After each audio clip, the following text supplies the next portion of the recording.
With PS Parihar channel में आपका स्वागत है। सुबह की इस वीडियो में ऐसी सूचनाएं होती हैं जो विभिन्न समाचार पत्रों पर छाई हुई होती हैं और विद्यार्थियों के लिए आवश्यक होती हैं। तो आइए शुरू करते हैं और देख लेते हैं कि आज के समाचार पत्रों में विद्यार्थी जीवन से संबंधित कौन कौन सी सूचनाएं हैं। तो वीडियो को जल्दी से लाइक कर दें, शेयर कर दें और जिन छात्रों ने चैनल को अभी भी सब्सक्राइब न किया हो तो जल्दी से सब्सक्राइब कर लें ताकि आप लोगों को इसी प्रकार की ऑथेंटिक अपडेट से सबसे पहले मिलती रहे। चलिए शुरू करते हैं। सबसे पहले बात कर लेते हैं यूपीपीएससी वाला के एक बेस्ट ऑफर की। जो विद्यार्थी बीपीएससी की तैयारी कर रहे हैं, 17वीं बीपीएससी की, या यूपीपीसीएस की तैयारी कर रहे हैं अथवा एपीएस की तैयारी कर रहे हैं या आरओ की तैयारी कर रहे हैं, वे सभी अभ्यर्थी इस प्लेटफॉर्म पर आकर के अपनी तैयारी पूरी कर सकते हैं। यहाँ पर देख सकते हैं फीस न्यूनतम रखी गई है मात्र 1299 रुपए और आपको सारा का सारा स्टडी मटेरियल मिलेगा। सभी कोर्सों में आपको लाइव क्लासेस मिलेंगी, रिकॉर्डेड वीडियोज मिलेगी, पीडीएफ सामग्री मिलेगी, मंथली करंट अफेयर्स मिलेगा, पीवाईक्यू एनालिसिस मिलेगा, सारा सब कुछ आपको यहाँ पर मिलेगा। और ये सारा जो स्टडी मटेरियल है वो इसके एप्लीकेशन पर मिलेगा। एप्लीकेशन की लिंक मैंने डिस्क्रिप्शन बॉक्स और कमेंट बॉक्स दोनों जगह दे दी है। यहाँ पर आपकी जो फीस वो और कम हो सकती है अगर आप लोग एक कोड का प्रयोग लगा देंगे PSP 200, तो आप लोगों को 200 रुपए की और छूट मिल जाएगी और ये कोर्स लगभग 1100 रुपए में ही आपको मिल जाएगा। इसी तरीके से एपीएस में भी आप लोग इस कोड को लगा सकते हैं। एपीएस में पहले से ही जो फीस है बहुत कम है, 999 रुपए, लेकिन इसमें भी अगर आप लोग PSP 200 लगा देंगे 200 रुपए की और अतिरिक्त छूट मिल जाएगी। इसी तरीके से पीसीएस वाला जो बैच है, प्रीलिम्स और मेंस का हिंदी बैच है, इसमें भी आप लोग कोड लगा दीजिए PSP 500, तो आप लोगों को 500 रुपए की छूट मिल जाएगी और ये जो कोर्स है लगभग 4000 रुपए में आपको मिल जाएगा। और जो बिहार पीसीएस का जो बाइलिंगुअल बैच है सक्षम के नाम से, इसमें भी आप लोग कोड का प्रयोग कर सकते हैं। यूपीएससी वाला के बारे में मैंने बताया है आप लोगों को कई बार कि ये रिकॉर्ड सिलेक्शन देने के लिए और क्वालिटी एजुकेशन के लिए जाना जाता है। चलिए शुरू करते हैं। बात कर लेते हैं नए शिक्षा सेवा चयन आयोग की नियमावली का ड्राफ्ट शासन से हुआ पास।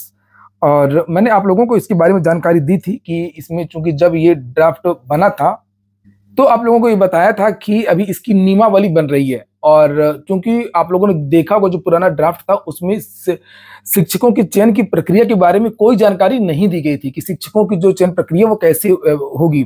जैसे 2019 वाले में आपने देखा था उसमें बताया गया था कि टीटी का 1/4 नंबर जुड़ेगा, इस तरीके से बहुत सारी चीजें दी गई थी। लेकिन जो नया वाला ड्राफ्ट अभी जो राज्यपाल महोदया के द्वारा जो पारित हुआ था, विधानसभा से जो पारित हुआ था, उसमें शिक्षकों के चयन की प्रक्रिया के बारे में कोई भी जानकारी नहीं दी थी और केवल मोटी मोटी जानकारियां थी कि इतने सदस्य होंगे, एक अध्यक्ष होंगे, इस तरीके से चीजें होंगी और ये भर्तियों के एग्जाम होंगे।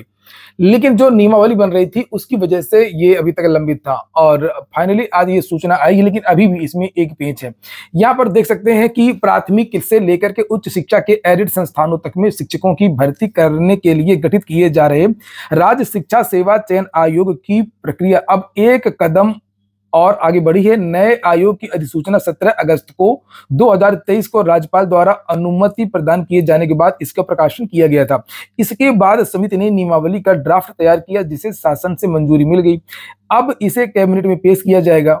ये देखिए, जहां से मंजूरी के बाद में आयोग के गठन की प्रक्रिया पूरी की जाएगी। मुख्यमंत्री योगी आदित्यनाथ ने प्रदेश में प्राथमिक, माध्यमिक और उच्च शिक्षण एडेड संस्थानों व तकनीकी शिक्षण संस्थानों में शिक्षकों की भर्ती के लिए अलग अलग भर्ती व्यवस्था को खत्म कर नया आयोग गठित करने का निर्देश जनवरी 2023 में दिया था। उत्तर प्रदेश शिक्षक पात्रता परीक्षा यानी यूपीटीईटी का दायित्व उत्तर प्रदेश परीक्षा नियामक प्राधिकारी से हटा करके इसी आयोग को सौंपा गया है। मुख्यमंत्री की इस घोषणा के बाद प्राथमिक से लेकर के उच्च एडेड शिक्षण संस्थानों तक में शिक्षकों की भर्ती कराने वाले पीएनपी, उत्तर प्रदेश माध्यमिक शिक्षा सेवा चयन बोर्ड और उच्चतर शिक्षा सेवा आयोग में चयन प्रक्रिया ठप है। नाराज प्रतियोगी लोकसभा चुनावों के पहले, ये आचार संहिता लगने से पहले आयोग गठित कर भर्ती विज्ञापन देकर के उसे पूरा कराने की कई बार मांग कर चुके हैं। इस आयोग की नियमावली का ड्राफ्ट शासन से स्वीकृत हो जाने के बाद में अब कैबिनेट से पास होने की प्रतियोगियों को प्रतीक्षा है। तो देखते हैं आखिरकार ये जो है कब कैबिनेट से पास होता है। एक एक चीज में महीनों लग रहे हैं। यहाँ अगली सूचना, उत्तर प्रदेश लोक सेवा आयोग की बहुत सारी सूचनाएं हैं। PCSJ का कट ऑफ और अंक पत्र जारी कर दिया गया, तो आप लोग जाकर के वेबसाइट पर देख सकते हैं। और यहाँ पर जैसे कि लिखा हुआ है कि जनरल की अधिकतम जो कट ऑफ है वो 650, न्यूनतम 590 ये कट ऑफ है। ये आप लोग यहाँ पर देख सकते हैं। जनरल, SC, ST, OBC सभी वर्ग का जो कट ऑफ है ये घोषित कर दिया गया और मार्कशीट भी आप लोग जाकर के देख सकते हैं। अगली सूचना भी उत्तर प्रदेश लोक सेवा आयोग की है। यूपीपीएससी से नौकरी के इंतजार में 10 लाख बेरोजगार। तो ये रजिस्टर्ड डाटा आ गया है लोक सेवा की वेबसाइट पर। लगभग 10 लाख जो छात्र हैं वो OTR कर चुके हैं और सीधी सी बात है ये जो 10 लाख छात्र हैं ये बेरोजगार हैं। देखते हैं कि कितनी वैकेंसीज निकलती हैं। और यहाँ पर लिखा हुआ है कि उत्तर प्रदेश लोक सेवा आयोग की साइट पर बढ़ गया प्रेशर, 2 बार आयोग को बढ़ानी पड़ चुकी है आवेदन की डेट।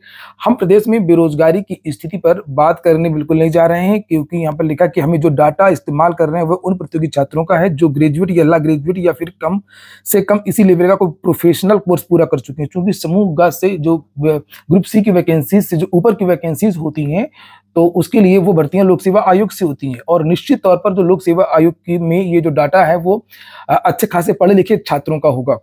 और ये पढ़े लिखे छात्रों की संख्या अभी सुबह तक लगभग 9,66,000 जो विद्यार्थी हैं वो ओटीआर कर चुके हैं, और अभी इसकी और ज्यादा बढ़ने की उम्मीद।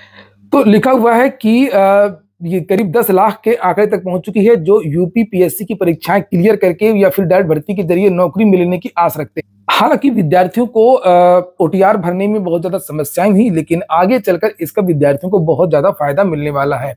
आगे चल के जब विभिन्न भर्तियों के लिए विद्यार्थी आवेदन करेंगे, लिखा है, तो उसमें ज्यादा कुछ चीजें नहीं करनी होंगी और ऑटोमेटिक तौर पर ये जो डाटा है वो आवेदन करते समय आ जाएगा। तो जिन विद्यार्थियों ने अभी तक एपीएस के लिए आवेदन ना किया हो, तो एपीएस के लिए आवेदन अभी भी कर सकते हैं, क्योंकि डेट बढ़ा दी गई थी, 2 नवंबर है। और आरओ एआरओ की जो डेट है 9 तारीख, लास्ट डेट का इंतजार बिल्कुल ना करें, वेबसाइट का कोई भरोसा नहीं है, इसलिए आप लोग जल्द से जल्द आवेदन करें जिन विद्यार्थियों ने आवेदन नहीं किया। वहीं पर एपीएस भर्ती फिर से कोर्ट जा रही है, उसके बारे में भी यहाँ पर सूचना दी गई है। और एपीएस 2013 के ही कुछ विद्यार्थी जो हैं वो चाहते हैं कि ये भर्ती रद्द हो। लिखा, एपीएस 2013 मामले में हाईकोर्ट के एकल पीठ के निर्णय को अभ्यर्थी चैलेंज करने की तैयारी में है। ये सभी निरस्त की जा चुकी भर्ती को बहाल करने का विरोध कर रहे हैं। आरोप है कि चयन प्रक्रिया के दौरान अनियमितता बरती गई थी, इसलिए यह भर्ती रद्द की जाए। 2013 की भर्ती में भी बहुत सारा विवाद हुआ था, विद्यार्थियों ने बहुत ज्यादा आरोप लगाए थे। और लिखा कि यूपीएससी ने सचिवालय में अपर निजी सचिव के 176 पदों पर भर्ती का विज्ञापन 2013 में जारी किया था। 15 में परीक्षा हुई थी, 16 में शॉर्ट एंड टाइपिंग टेस्ट हुआ था। 1044 सफल अभ्यर्थियों को 5 सितंबर और 2019 की कंप्यूटर ज्ञान परीक्षा में बैठना था, लेकिन परीक्षा नहीं हुई और इसे लोक सेवा आयोग ने रद्द कर दिया। हालांकि बाद में कोर्ट के द्वारा इसे बहाल किया गया और अब फिर से ये जो भर्ती है वो कोर्ट जा रही है। अगला युवा मंच की तरफ से एक प्रेस विज्ञप्ति जारी की गई है, जिसे आप लोग देख सकते हैं। मुख्यमंत्री से मुलाकात करने के लिए संयुक्त युवा मोर्चा द्वारा मुख्य सचिव को पत्र लिखने पर जिस तरह रात में गिरफ्तार कर रोजगार के लिए आवाज उठा रहे छात्रों में आतंक पैदा करने की कोशिश की गई, ऐसे में तत्काल ही पहल करने की जरूरत है। इसी संदर्भ में आज सलूरी में हुई छात्रों की मीटिंग में विचार विमर्श के उपरांत 7 से लेकर के 7 नवंबर 11 बजे है। अच्छा, 7 नवंबर 11 बजे से पत्थर गिरजाघर में सम्मेलन तय किया गया है। दरअसल शांतिपूर्ण ढंग से रोजगार के लिए आवाज उठाना भी सरकार को कतई मंजूर नहीं है और दमन पर आमादा है। इसी तरह इलाहाबाद विश्वविद्यालय के छात्रों पर दमन ढाया जा रहा है। ऐसे में आंदोलन को सफल बनाने के लिए यह भी विचार विमर्श किया गया कि भाजपा के अलावा सभी राजनीतिक पार्टियों समूहों समेत समाज के सभी तबकों का समर्थन हासिल किया जाए और सभी छात्र युवा संगठन के समूहों को एक मंच पर लाया जा रहा है। संयुक्त युवा मोर्चा। अगली सूचना उत्तर प्रदेश अधीनस्थ सेवा चयन आयोग की है।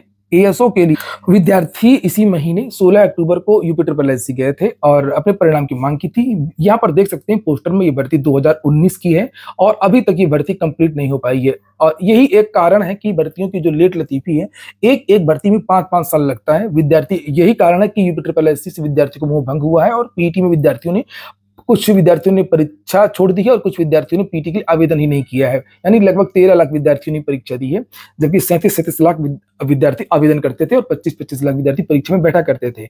इस कार्यप्रणाली से विद्यार्थी बहुत ज्यादा नाराज हैं और 16 अक्टूबर को गए थे। अधिकारियों के द्वारा ये बताया गया था कि अगर 30 तक पीटी एग्जाम के बाद में आपका जो परिणाम अगर नहीं आता है तो आप 2 या 3 नवंबर को यूपीएससी आइए।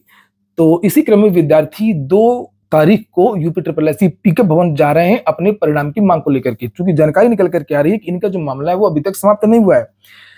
और जो विद्यार्थी इस भर्ती से संबंधित हों वे सभी अभ्यर्थी 2 तारीख को पहुंच सकते हैं। अगली सूचना एलटी ग्रेड शिक्षक भर्ती की है। लिखा, तैनाती के लिए प्रतीक्षा सूची के अभ्यर्थियों का प्रदर्शन। राजकीय विद्यालयों में सहायक अध्यापक भर्ती 2018 की प्रतीक्षा सूची से चयनित अभ्यर्थियों ने तैनाती के लिए मंगलवार को शिक्षा निदेशालय में अपर शिक्षा निदेशक राजकीय के कार्यालय के बाहर प्रदर्शन किया। अपर निदेशक की अनुपस्थिति में उनके निजी सचिव सुरेश पटेल को ज्ञापन सौंपा। निदेशक ने मोबाइल पर हुई वार्ता में जल्द पोर्टल खोलने और नियुक्ति पत्र जारी करने का आश्वासन दिया। अभ्यर्थी उमेश चंद्र यादव का कहना है कि अवशेष रिक्तता सूची से 915 अभ्यर्थियों का चयन हुआ था और इनमें से 439 ने काउंसलिंग कराई और 378 अभ्यर्थियों की संस्तुति उत्तर प्रदेश लोक सेवा आयोग ने शिक्षा निदेशालय से की है, लेकिन 3 महीने के बाद भी ऑनलाइन तैनाती की प्रक्रिया नहीं हो सकी। अगली जो सूचना है वो कांस्टेबल के 7,547 पदों पर 32 लाख आवेदन। कर्मचारी चयन आयोग ने आरटीआई में दी सूचना। दिल्ली पुलिस कांस्टेबल भर्ती 2023 में 32 लाख से ज्यादा आवेदन हुए, यानी कि एक एक पद के लिए औसतन 430 बेरोजगारों में कंपटीशन है। अगले सत्र से शुरू होंगे 14 नए मेडिकल कॉलेज, भवन तैयार, एनएमसी से मांगी अनुमति, मान्यता मिली तो एमबीबीएस की बढ़ेंगी 1400 सीटें। सरकारी कॉलेजों में 3828 और निजी कॉलेज में 4700 सीटें हैं। वहीं पर चूंकि जब नए विद्यालय बनेंगे तो नई भर्तियां भी होंगी। यहाँ पर लिखा हुआ है कि शिक्षकों व कर्मियों के 19,376 पदों पर जल्द भर्ती। 14 नए मेडिकल कॉलेजों में शिक्षकों व कर्मियों के 19,376 पदों पर स्वीकृति मिली है।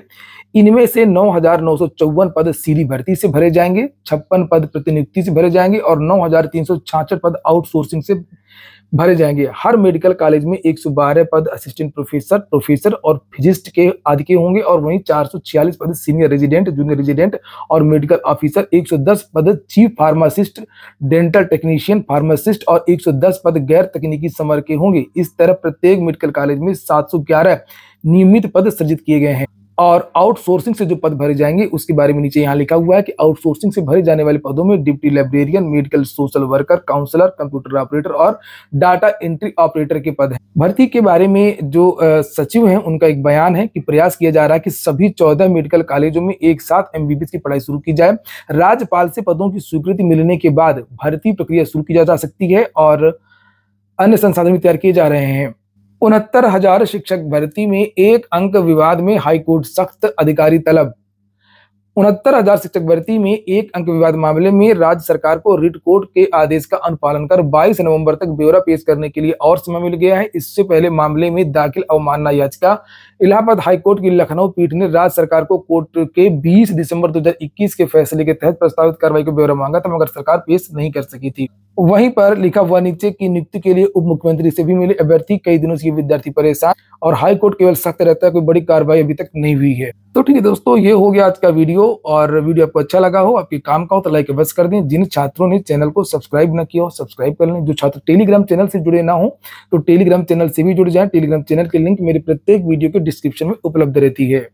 और जो छात्र वीडियो को शेयर कर सकते हैं तो वीडियो को शेयर भी कर दिया करें।